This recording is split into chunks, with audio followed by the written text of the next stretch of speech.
Best बसच्या कर्मचाऱ्यांच्या संपाचा आजचा दुसरा दिवस। बेस्टच्या संपामुळे कामावर जाणाऱ्या प्रवाशांना मोठा फटका, तर सीएसएमटी रेल्वे स्थानकाबाहेर प्रवाशांना मोठा फटका। आर्थिक अडचणीमध्ये असलेल्या बेस्टला आता मुंबई पालिकेकडून 1000 कोटींचं अनुदान मिळणार। यातील 500 कोटींची रक्कम 6 जूनला देण्यात आली। मात्र बेस्ट कर्मचाऱ्यांना अजून सुद्धा त्यांचा संप सुरूच आहे। भारतीय रेल्वे विना तिकीट प्रवास करणाऱ्या प्रवाशांवर आता कडक कारवाई करणार।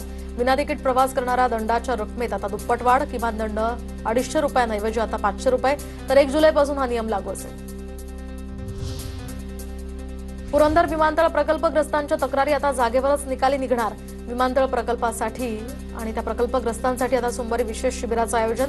सासवड प्रांत कार्यालयामध्ये जिल्हाधिकारी जितेंद्र डुडी स्वतः याची सुनावणी घेणार। पुणे सातारा महामार्गावरील खेड शिवापूर वेळू परिसरामध्ये मुख्य महामार्गावर गाड्या लावून तळीरामांची मद्य खरेदी। अपघात टाळण्यासाठी तातडीच्या आता कारवाईची नागरिकांची मागणी। मुंबईला पाणी पुरवठा करणाऱ्या 7ही जलाशयांमध्ये केवळ 9.67% पाणीसाठा शिल्लक। पाणी कपात जुलैच्या पहिल्या आठवड्यापासून दुपटीनं वाढण्याची ही चिन्ह, तर 20 ते 25% पाणी कपात लागू करण्याचे पालिकेचे संकेत। पुणेकरांवरही पाणी टंचाईचं संकट। दररोज सुमारे 1450 टँकर फेऱ्यांद्वारे पाणी पुरवठा केला जात होता, मात्र आता ही संख्या वाढून 1665 फेऱ्यांपर्यंत पोहोचली आहे। या संदर्भात येत्या 15 दिवसात मोठा निर्णय होणार। पुण्यातील बोरच्या जलशुद्धीकरण केंद्राची दुरावस्था। जलशुद्धीकरण केंद्राच्या दुरावस्थेमुळे शहरवासियांच्या आरोग्याचा प्रश्न ऐरणीवर। केंद्राच्या परिसरात अस्वच्छतेचं साम्राज्य। नगरपालिका लक्ष देत नसल्याचाही नागरिकांचा आरोप। मान्सून दाखल झाला नसल्यामुळे ठिकठिकाणचे पाण्याचे स्रोत आटण्यास सुरुवात। तर पुण्याच्या भोर तालुक्यातनं वाहणारा नीरा डावा कालवा पडला कोरडा। तर नीरा देवघर धरणामध्ये केवळ 8% पाणीसाठा शिल्लक असल्यामुळे कालव्याचं आवर्तन बंद।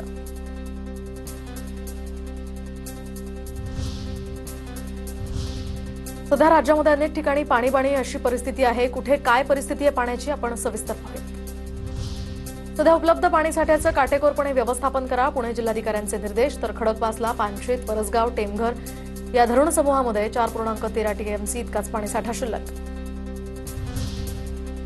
पिंपरी चिंचवडमध्ये आजपासून 15% पाणी कपात लागू करण्याचा निर्णय। पवना धरणातील अत्यल्प पाणीसाठा लक्षात घेता पालिकेकडून हा निर्णय। तर पाण्याचा वापर काटकसरीनं करण्याचंही पालिकेचं आवाहन। नाशिक शहरामध्येही आजपासून पाणी कपात लागू। शहरामध्ये आज पाणी पुरवठा पूर्ण बंद। तर उद्या कमी दाबानं पाणी पुरवठा। गंगापूर, दारणा, मुकणे या धरणामध्ये पाणीसाठा कमी तर या ठिकाणी कमी पाणीसाठ्यामुळे पाणी कपातीचा हा निर्णय। इगतपुरीमध्ये आठवड्यातनं 3 दिवस होणाऱ्या पाणी पुरवठ्यात सुद्धा कपात। आता 1.5 तासांऐवजी फक्त 1 तास पाणी पुरवठा होणार। प्रकल्पांमध्ये 70 ते 80 दिवस पुरेल इतकाच पाणीसाठा उपलब्ध।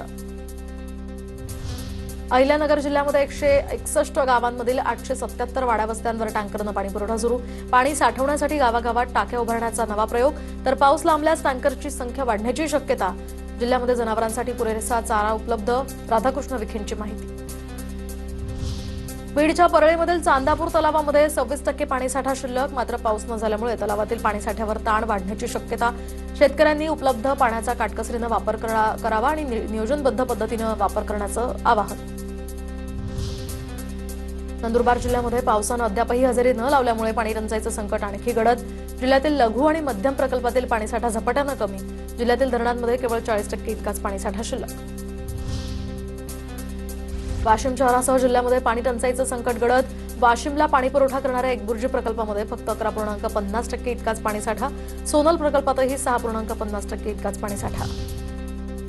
बुलढाणा जिल्ह्यातील फतेपूर गावामध्ये भीषण पाणी टंचाई। तर ग्रामस्थांना पाण्यासाठी भटकंती करण्याची वेळ। ग्रामस्थांना पाण्याची सुविधा उपलब्ध करून देण्याची ग्रामस्थांची मागणी।